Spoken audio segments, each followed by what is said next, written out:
In previous interviews, you had often been harshly critical of Christian democracy and socialism.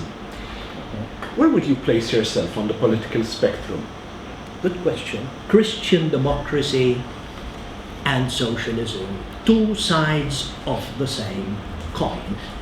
Malta is the most socialist country in the world. We are proud to have perfected socialism. Why?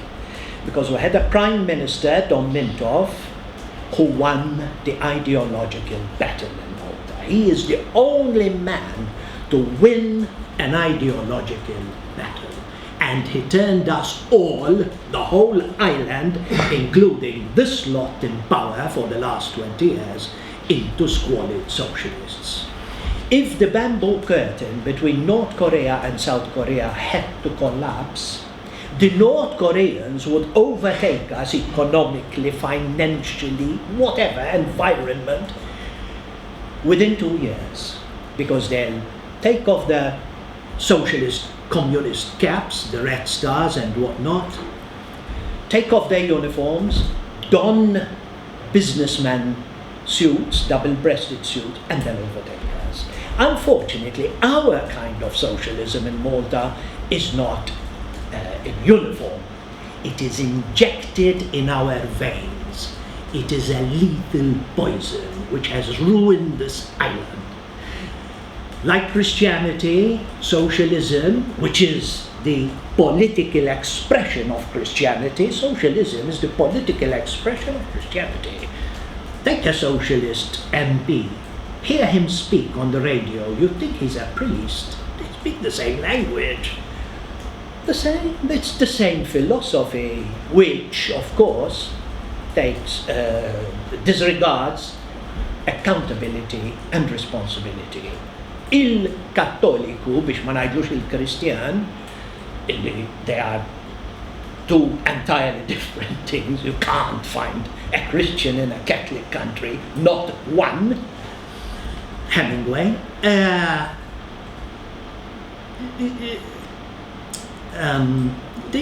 There's no responsibility. You do what you want, then you go to confession and all sins are forgiven, that's all.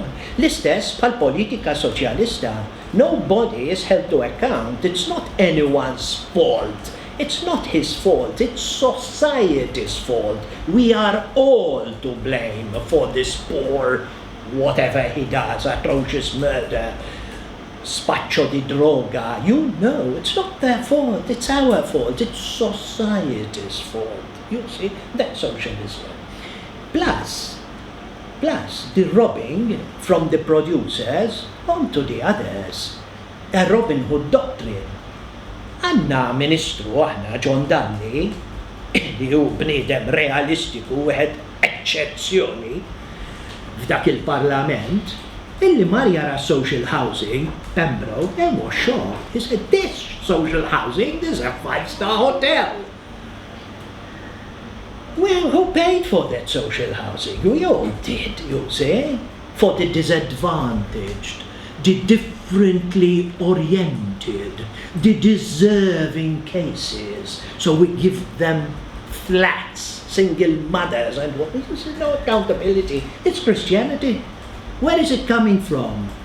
From the ideology of Christianity. Christianity, not Catholic, Christianity. I am a libertarian. I've said this, all this nonsense about me being this or that. I'm a libertarian. And I respect anybody's point of view and religion. You can belong to the flat earth society if you want to. Good luck. Trid temmen li dal-univers ta' 220,000 galaxies, each galaxy having billions and billions of stars, ħalqu xi ħadd u ġif din dinja 2000 sena biex isalvana u jaqla bis-sieq il-Golgota. If you want to believe that, if you want to believe in a Virgin Mary li kienet verġni qabel waqt u wara t-twelid u telat bidruħu bil-ġisem, if you want to believe in a flat earth society, good luck to you. But we are rational people and we have gone beyond. We are cosmodeists.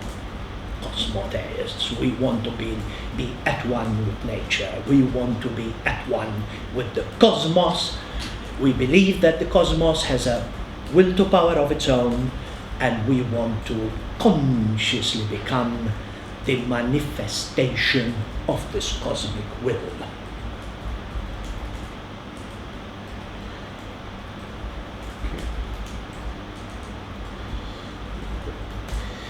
So, on to legal immigration. And would I be correct if I had to state that your stance on illegal immigration has changed in tone, in the sense that you started off with a rather harsh and fiery position, while today you seek to put your point across in a more mainstream way, even though in substance it has remained largely the same? You are perfectly correct, Angelo. Very, very perceptive of you. It's the truth. We, you see, when I emerged alone, almost alone, years ago, ridiculed, denigrated, vilified, arrested, you name it. One had to do something to enter the arena. You just couldn't tiptoe in because you would have been ignored by the media, by everybody, television. So you had to be un po' di clamore, as we say. So as you said, yes, we were a little bit, we voiced strong opinions and voiced them in a not so politically correct way. Now that we have joined the fray, now that Malta at least knows about us, not agrees with us, but at least they know that we exist. There is another perception of life, another view of life to all this being presented by both sides, by all the media, by both parties, by the television, it damned moon. If you blindfold a man and let him hear a radio program or a TV program, he wouldn't be able to discern which party is speaking. That's so the same, Tweedledee and Tweedledum. Now we're presenting a different view to all this. And now that we are known, we don't have to be so strident, but as you said so correctly, our principles have remained. We still want to stop this illegal invasion, which will be the death of this country in a very short time. We still want to stop them at 14 miles. After all, this policy has been vindicated by the Italians. They're doing exactly what we proposed at Safi. I was arrested because of Safi and whatnot. The Italians have vindicated us. We were ahead all the time, light years ahead of everybody else, you see. So we still want to stop this invasion at 14 miles, giving an example to the rest of Europe.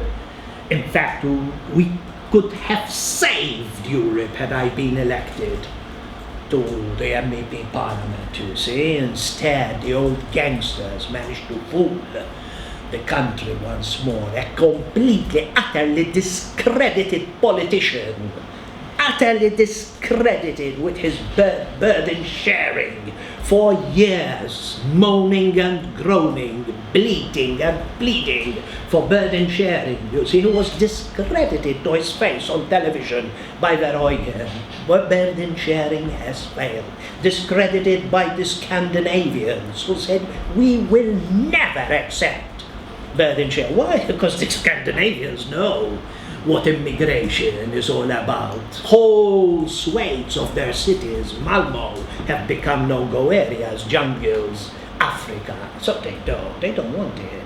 Yet, at the election, this chap, this utterly discredited political fool, got 70,000 votes.